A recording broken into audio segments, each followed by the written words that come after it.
ഓസ്ട്രേലിയക്കെതിരായ super 8 പോരാട്ടവും ജയിച്ച് Afghanistan team. Cricket ലോകം കണ്ട എക്കാലത്തെയും മികച്ച അട്ടിമറിയിൽ അഫ്ഗാൻ ടീം ജയിച്ചപ്പോൾ കൈയടിക്കുകയാണ് ക്രിക്കറ്റ് ലോകവും. സൂപ്പർ 8-ൽ ഇന്ത്യ, അഫ്ഗാൻ, ബംഗ്ലാദേശ്, ഓസ്ട്രേലിയ എന്നിവർ അടങ്ങുന്ന ഗ്രൂപ്പിൽ ഇപ്പോൾ പോയിന്റ്സ് വളരെ പ്രധാനമായി മാറിക്കഴിഞ്ഞു.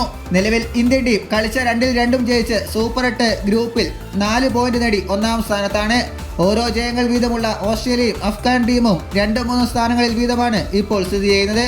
2 കളിയും തോറ്റ ബംഗ്ലാദേശ് അവസാന സ്ഥാനത്തും. നാളെ നടക്കാൻ പോകുന്ന ഇന്ത്യയും ഓസ്ട്രേലിയയും തമ്മിലുള്ള മത്സരം ഇന്നത്തെ അഫ്ഗാനിസ്ഥാൻ സൂപ്പർ ജയത്തോടെ നിർണായകമായി. നാളെ ജയിക്കേണ്ടത് ഓസ്ട്രേലിയ ടീമിന് പ്രധാനമായി മാറി.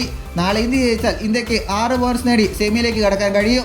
നാളെ ഓസ്ട്രേലിയ ജയിച്ചാൽ ഓസ്ട്രേലിയയ്ക്കും ഇന്ത്യക്കും 4 പോയിന്റ് ആകും. ശേഷം നടക്കുന്ന ബംഗ്ലാദേശ് അഫ്ഗാൻ മാച്ച് പ്രധാനമായി മാറും. ഒരുപക്ഷെ ആ മത്സരവും അഫ്ഗാൻ ജയിച്ചാൽ 3 ടീമുകൾക്കും ഒരേ പോയിന്റായി മാറും. ശേഷം നെറ്റ് റൺ റേറ്റ് അടിസ്ഥാനത്തിൽ ടീമുകൾ സെമിഫൈനൽ യോഗ്യത നേടും. ഏതായാലും ഇനിയുള്ള മത്സരം വളരെ നിർണായകമാണ്. നിലവിലെ സാഹചര്യത്തിൽ ഇന്ത്യയും ഓസ്ട്രേലിയയുമാണ് മുന്നിലെത്താൻ സാധ്യത. കാരണം ഇന്ന് തോറ്റെങ്കിലും ഓസ്ട്രേലിയക്ക് +0.223 നെറ്റ് റൺ റേറ്റ് ഉണ്ട്. ഗ്രൂപ്പ് 2-ൽ സൗത്ത് ആഫ്രിക്ക ഏകദേശം സെമിഫൈനൽ ഉറപ്പിച്ചിട്ടുണ്ട്. 2ാം സ്ഥാനത്ത് വെസ്റ്റ് ഇൻഡീസ് ആണ്. ഇതുപോലുള്ള പുതിയ വാർത്തകൾക്കായി ചാനൽ ഇപ്പോൾ തന്നെ മറക്കാതെ സബ്സ്ക്രൈബ് ചെയ്ത് വയ്ക്കുക.